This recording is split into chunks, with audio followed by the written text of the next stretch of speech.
Bulletin की शुरुआत करेंगे बड़ी खबर के साथ। किसान आंदोलन को लेकर मैराथन मंथन जारी है। पंजाब किसान संगठनों की बैठक जारी है। हरियाणा के 26 किसान संगठनों ने भी बैठक की। केस वापसी पर कहा कि केस वापसी तक घर वापसी नहीं होगी, इसका सवाल ही नहीं उठता। किसान हरियाणा में 48,000 किसानों पर केस दर्ज है। हरियाणा सरकार को लगातार ये कहा जा रहा है कि केस वापस लिए जाएं। किसान संगठनों की तरफ से किसानों पर दर्ज केस वापस लिए जाएं। एक बार फिर से दोहराया गया, किसानों के परिजन जो हैं उनको मुआवजा भी सरकार दे। जिन किसानों की इस आंदोलन के दौरान मौत हुई है उनके परिजनों को सरकार मुआवजा दे। तो किसान आंदोलन को लेकर मैराथन मंथन जारी है। पंजाब किसान जो संगठन है उनकी बैठक हो रही है। इससे पहले हरियाणा के 26 किसान संगठनों ने अपनी बैठक की और कहा कि केस वापसी तक घर वापसी का सवाल ही नहीं उठता। हरियाणा में 48,000 किसानों पर केस दर्ज है। किसानों पर दर्ज केस वापस लिए जाएं। किसान जिनकी मौत हुई इस आंदोलन के दौरान उनके परिजनों को सरकार मुआवजा दे। मोर्चा ने चर्चा की है कि जो कमेटी बन रही है वो कमेटी मात्र बातों की ना बन जाए।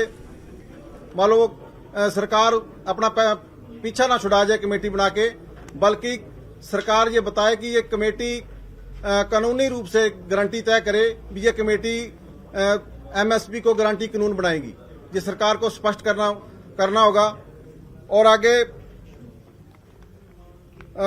एसकेएम हरियाणा ने जो मांग रखी है कि जो जब से अध्यादेश आई थी तब से लेके आज तक जितने भी मुकदमे बने हैं, चाहे वो रेलवे का चाहे वो चुनाव के हैं, जो भी मुकदमे बने हैं सरकार उसे वापस ले, खारिज करे। ये बहुत बड़ा मुद्दा है हरियाणा के लिए। 48,000 से ज्यादा हमारे साथियों पे मुकदमे हैं और कभी ये ना हो कि ये जो मुकदमे हैं वो साथी झेलते रह जाएं। जब तक मुकदमे वापस नहीं होंगे तब तक घर वापसी का तो सवाल ही पैदा नहीं होता। तो हरियाणा के किसान संगठनों ने साफ कर दिया कि जब तक किसानों पर दर्ज मुकदमे वापस नहीं होंगे उनकी घर वापसी नहीं होगी। सिंगू बॉर्डर से मेरे सहयोगी नपिंदर बराड़ जुड़े हैं। नपिंदर, एक तरफ जहां किसान संगठन हरियाणा के आज बैठक कर रहे थे और साफ कहा कि जब तक किसानों पर दर्ज मुकदमे वापस नहीं घर वापसी नहीं, अब पंजाब किसान संगठन भी बैठक कर रहे हैं। क्या जानकारी, क्या अपडेट है? देखो, बिल्कुल ਅੱਜ बैक टू बैक ਮੀਟਿੰਗਾਂ ਦਾ ਦੌਰ ਜਾਰੀ ਹੈ। ਇੱਕ ਪਾਸੇ ਕਿਸਾਨਾਂ ਦੀਆਂ ਪੰਜਾਬ ਦੀਆਂ ਜਿਹੜੀਆਂ 32 ਕਿਸਾਨ ਯੂਨੀਅਨ ਨੇ ਉਹਨਾਂ ਦੀ ਮੀਟਿੰਗ ਵੱਖਰੀ ਚੱਲ ਰਹੀ ਹੈ। ਜਿਹੜੀ 9 ਮੈਂਬਰੀ ਕੋਰ ਕਮੇਟੀ ਹੈ ਕਿਸਾਨ ਯੂਨੀਅਨ ਦੀ ਉਹ ਵੱਖਰੀ ਚੱਲ ਰਹੀ ਹੈ ਔਰ 26 ਜਥੇਬੰਦੀਆਂ ਜਿਹੜੀਆਂ ਹਰਿਆਣੇ ਦੀਆਂ ਨੇ ਉਹਨਾਂ ਨੇ ਆਪਣੀ ਵੱਖਰੀ ਮੀਟਿੰਗ ਜਿਹੜੀ ਹੈ ਕੀਤੀ ਹੈ। ਮੀਟਿੰਗ ਤੋਂ ਬਾਅਦ ਹਰਿਆਣੇ ਦੀ ਜਥੇਬੰਦੀਆਂ ਨੇ ਮੀਡੀਆ ਨਾਲ ਗੱਲਬਾਤ ਕੀਤੀ। ਜਿਸ ਤਰ੍ਹਾਂ ਤੁਸੀਂ ਥੋੜੀ ਦੇਰ ਪਹਿਲਾਂ ਜਾਣਕਾਰੀ ਦੇ ਰਹੇ ਸੀ, ਸਪਸ਼ਟ ਰੂਪ ਦੇ ਵਿੱਚ ਉਹਨਾਂ ਚੀਜ਼ਾਂ ਨੂੰ ਦੁਹਰਾਇਆ ਕਿ ਜਿੰਨੀ ਦੇਰ ਤੱਕ ਹਰਿਆਣਾ ਦੇ ਕਿਸਾਨਾਂ ਦੇ ਖਿਲਾਫ ਦਰਜ ਕੇਸ ਜਿਹੜੇ ਉਹ ਵਾਪਸ ਨਹੀਂ ਲਏ ਜਾਂਦੇ ਜਾਂ ਐਮਐਸਪੀ ਨੂੰ ਲੈ ਕੇ ਫਾਈਨਲ ਜਿਹੜੀਆਂ ਉਹਦੀਆਂ ਟਰਮ ਐਂਡ ਕੰਡੀਸ਼ਨ ਜਿਹੜੀਆਂ ਉਹ ਨਹੀਂ ਦੱਸੀਆਂ ਜਾਂਦੀਆਂ ਜਾਂ ਫਿਰ ਜਿਹੜੇ ਕੇਸ ਦਰਜ ਹੋਏ ਨੇ ਉਹ ਵਾਪਸ ਨਹੀਂ ਲਏ ਜਾਂਦੇ, ਜਿਹੜੇ ਕਿਸਾਨਾਂ ਦੀ ਜਾਨ ਗਈ ਆ ਉਹਨਾਂ ਦੇ ਪਰਿਵਾਰਾਂ ਨੂੰ ਮੁਆਵਜ਼ਾ ਤੇ ਪਰਿਵਾਰ ਦੇ ਇੱਕ ਜੀ ਨੂੰ ਨੌਕਰੀ ਔਰ ਜਿਹੜੇ ਜ਼ਖਮੀ ਹੋਏ ਨੇ ਉਹਨਾਂ ਨੂੰ ਵੀ ਮੁਆਵਜ਼ਾ ਨਹੀਂ ਦਿੱਤਾ ਜਾਂਦਾ, ਉਨੀ ਦੇਰ ਤੱਕ ਕਿਤੇ ਨਾ ਕਿਤੇ ਸਹਿਮਤੀ ਨਹੀਂ ਬਣੇਗੀ। ਪਰ ਨਾਲ ਹੀ ਉਹਨਾਂ ਨੇ ਇਹ ਵੀ ਕਿਹਾ ਕਿ ਅਸੀਂ ਸੰਯੁਕਤ ਮੋਰਚਾ ਦਾ ਹਿੱਸਾ ਹੈ ਤਾਂ ਸੰਯੁਕਤ ਮੋਰਚਾ ਦੀ ਜਿਹੜੀ ਮੀਟਿੰਗ ਹੈ 4 ਦਸੰਬਰ ਨੂੰ ਹੋਣ ਵਾਲੀ ਹੈ। ਹਾਂ, ਉਸ ਮੀਟਿੰਗ ਦੇ ਵਿੱਚ ਜਿਹੜਾ ਫੈਸਲਾ ਹੋਵੇਗਾ ਉਸ ਮੀਟਿੰਗ ਦੇ ਉਸ ਫੈਸਲੇ ਦੇ ਨਾਲ ਅਸੀਂ ਸਹਿਮਤ ਰਵਾਂਗੇ ਔਰ ਆਖਰੀ ਫੈਸਲਾ ਉਹੀ ਮੰਨਿਆ ਜਾਵੇਗਾ। ਤਾਂ ਅਜਿਹੇ ਦੇ ਵਿੱਚ ਸਿੱਧੇ ਤੌਰ ਤੇ ਕਿਹਾ ਜਾ ਸਕਦਾ ਹੈ ਕਿ ਬੇਸ਼ੱਕ ਅੱਜ ਵੱਖ-ਵੱਖ ਚਾਹੇ ਪੰਜਾਬ ਦੀਆਂ ਜਥੇਬੰਦੀਆਂ ਹੋਣ ਚਾਹੇ ਹਰਿਆਣੇ ਦੀਆਂ ਆਪਣਾ ਸਟੈਂਡ ਕਲੀਅਰ ਕਰ ਰਹੀਆਂ ਨੇ, ਪਰ ਆਖਰੀ ਫੈਸਲਾ ਜਿਹੜਾ ਉਹ ਸੰਯੁਕਤ ਕਿਸਾਨ ਮੋਰਚੇ ਤੇ ਛੱਡਿਆ ਜਾ ਰਿਹਾ। ਔਰ ਹਰਿਆਣੇ ਦਾ ਦੇਖੋ ਵੱਡਾ ਮੁੱਦਾ ਉਹੀ ਹੈ ਕੇਸਾਂ ਵਾਲਾ, ਜਿਹੜੇ ਕੇਸ ਦਰਜ ਹੋਏ ਨੇ, ਕਿਉਂਕਿ ਸਭ ਤੋਂ ਜ਼ਿਆਦਾ ਕੇਸ ਹਰਿਆਣੇ ਦਰਜ ਹੋਏ ਨੇ। ਤਾਂ ਅਜਿਹੇ ਦੇ ਵਿੱਚ ਹਾਲਾਂਕਿ ਕੱਲ ਇੱਕ ਪ੍ਰਪੋਜ਼ਲ ਦੀ ਗੱਲ ਹੋਈ ਸੀ ਔਰ ਅੱਜ ਵੀ ਜਥੇਬੰਦੀਆਂ ਨੇ ਹਰਿਆਣਾ ਦੀਆਂ ਨੇ ਕਿਹਾ ਕਿ ਸਾਨੂੰ ਡਾਇਰੈਕਟ ਕੋਈ ਪ੍ਰਪੋਜ਼ਲ ਨਹੀਂ ਆਇਆ, ਸਾਨੂੰ ਡਾਇਰੈਕਟ ਕੋਈ ਸੁਨੇਹਾ ਨਹੀਂ ਆਇਆ, ਪਰ ਪੰਜਾਬ ਦੀਆਂ ਕੁਝ ਜਥੇਬੰਦੀਆਂ ਦੇ ਰਾਹੀਂ ਹਰਿਆਣਾ ਸਰਕਾਰ ਨੇ ਅਪਰੋਚ ਕਰਨ ਦੀ ਕੋਸ਼ਿਸ਼ ਕੀਤੀ ਸੀ। ਤਾਂ ਲੱਗਦਾ ਹੈ ਕਿ ਹੁਣ ਡਾਇਰੈਕਟ ਹਰਿਆਣਾ ਦੀਆਂ ਜਥੇਬੰਦੀਆਂ ਦੇ ਨਾਲ ਤਾਲਮੇਲ ਕਰਨ ਦੀ ਕੋਸ਼ਿਸ਼ ਕਰੇ ਹਰਿਆਣਾ ਸਰਕਾਰ ਔਰ ਉਸ ਤੋਂ ਬਾਅਦ ਇਹ ਕੇਸ ਜਿਹੜੇ ਦਰਜ ਹੋਏ ਨੇ ਉਹਨਾਂ ਨੂੰ ਰੱਦ ਕਰਨ ਦੀ ਜਿਹੜੀ ਕਾਰਵਾਈ ਆ ਉਹ ਅੱਗੇ ਵਧੇ ਔਰ ਤਾਂ ਕਿ ਇੱਕ ਇੱਕ ਕਦਮ ਕਰਕੇ ਜਿਹੜਾ ਹੈਗਾ ਇਸ ਮੋਰਚੇ ਨੂੰ ਸਮਾਪਤੀ ਵਾਲੇ ਪਾਸੇ ਲਿਜਾਣ ਦੀਆਂ ਜਿਹੜੀਆਂ ਕੋਸ਼ਿਸ਼ਾਂ ਨੇ, ਚਾਹੇ ਉਹ ਕਿਸਾਨ ਆਗੂ ਹੋਣ ਚਾਹੇ ਆਮ ਕਿਸਾਨ ਹੋਣ ਚਾਹੇ ਸਰਕਾਰਾਂ ਹੋਣ, ਸਭ ਨੂੰ ਇਹੀ ਲੱਗਦਾ ਹੈ ਕਿ ਕਿਵੇਂ ਨਾ ਕਿਵੇਂ ਹੁਣ ਇੱਕ ਵਾਰ ਪੂਰੇ ਮਾਮਲੇ 'ਚ ਸਹਿਮਤੀ ਬਣ ਜੇ। ਕਿਸਾਨ ਆਗੂ ਵੀ ਇਹ ਕਹਿ ਰਹੇ ਨੇ ਕਿ ਅਸੀਂ ਸ਼ੌਂਕ ਨਾਲ ਇੱਥੇ ਨਹੀਂ ਬੈਠੇ, ਮਜਬੂਰੀ ਦੇ ਵਿੱਚ ਬੈਠੇ ਆ। ਸਰਕਾਰ ਦੇ ਨਾਲ ਕੋਸ਼ਿਸ਼ ਕੀਤੀ ਜਾ ਰਹੀ ਹੈ ਤਾਲਮੇਲ ਕਰਨ ਦੀ ਔਰ ਸਰਕਾਰ ਕਿਸਾਨਾਂ ਦੀਆਂ ਸਾਰੀਆਂ ਮੰਗਾਂ ਤੇ ਜਿੱਦਾਂ ਹੀ ਕਲੈਰਿਟੀ ਕਰਦੀ ਹੈ ਤਾਂ ਉਸ ਤੋਂ ਬਾਅਦ ਲੱਗਦਾ ਹੈ ਕਿ 4 ਦਸੰਬਰ ਦੀ ਮੀਟਿੰਗ ਦੇ ਵਿੱਚ ਆਖਰੀ ਫੈਸਲਾ ਜਾਂ ਵੱਡਾ ਫੈਸਲਾ ਲਿਆ ਜਾ ਸਕਦਾ ਹੈ ਕਿ ਘਰ ਵਾਪਸੀ ਕਦੋਂ ਤੇ ਕਿਵੇਂ ਹੋਵੇਗੀ। ਜੀ शुक्रिया नपिंदर जानकारी के लिए। तो घर वापसी को लेकर अभी इंतजार करना होगा, क्योंकि हरियाणा के किसान संगठनों ने आज कुछ देर पहले बैठक की। इस बैठक के बाद उन्होंने अपना फैसला सुनाया कि जब तक किसानों पर दर्ज मुकदमे सरकार वापस नहीं लेती, वो यहां से घर नहीं लौटेंगे।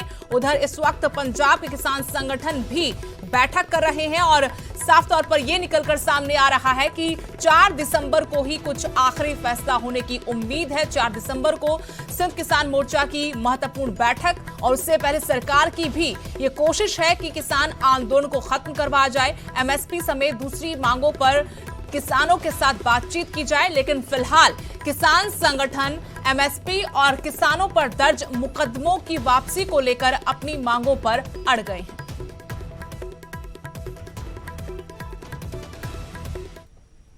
अगली बड़ी खबर, उप मुख्यमंत्री हरियाणा के दुष्यंत चौटाला, उनका बयान आया है। कहा किसानों पर दर्ज मामले सरकार वापस लेगी।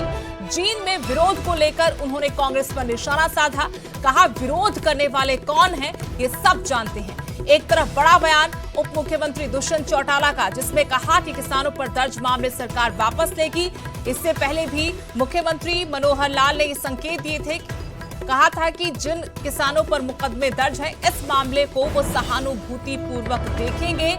और अब उप मुख्यमंत्री दुष्यंत चौटाला का ये बयान कि सरकार किसानों पर दर्ज मामले वापस लेगी। इसके अलावा जींद में विरोध को लेकर दुष्यंत चौटाला ने कांग्रेस पर निशाना साधा। कहा विरोध करने वाले कौन हैं, ये सब जानते हैं।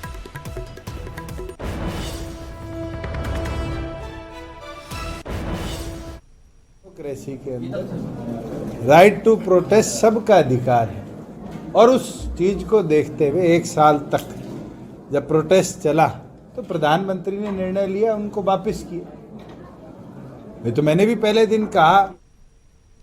सीधे आपको ले चलते हैं धर्मनगरी कुरुक्षेत्र, जहां से मुख्यमंत्री मनोहर लाल इस वक्त मीडिया से रूबरू हो रहे हैं। माध्यम से इस सारे अभियान के साथ जुड़े हुए हैं, और अभी यानी जो वेबसाइट बनाई है, उस वेबसाइट को भी 2,30,000 से ज्यादा लोगों ने अपडेट किया है।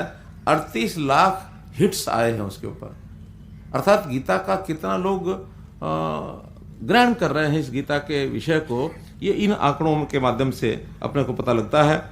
एक ऑनलाइन प्रश्नोत्तरी प्रतियोगिता 21 नवंबर से ये शुरू की गई है। इसमें भी 8 दिसंबर तक ये चलेगी। अभी तक 55,000 से ज्यादा लोगों ने इस पर अपना पंजीकरण कर लिया है, और इस प्रतियोगिता में श्लोक्स बोलने का, लिखने का, वो जो सारी प्रतियोगिताएं हैं, उसके माध्यम से इन सब लोगों को एक अवसर जो है वो मिलेगा। तो ऐसे यही जो ब्रह्म हो रहा है, इसके चारों तरफ स्टॉल्स लगाने के लिए दुकानें बनी हुई हैं। तो वहां पर शिल्प और जो सरस मेला होगा, उसमें लगभग कितनी दुकानें हैं? लगभग 1,400 के आसपास। तो 400 के आसपास ये सब दुकानें हैं, शायद ज्यादा होंगी। एक छोड़ के एक दे रहे हैं इस बार हम। 800 के लगभग है, एक छोड़ के एक दे रहे हैं, ताकि कोविड के उस सारे लिमिटेशन का उसमें भी ध्यान रखा जा सके।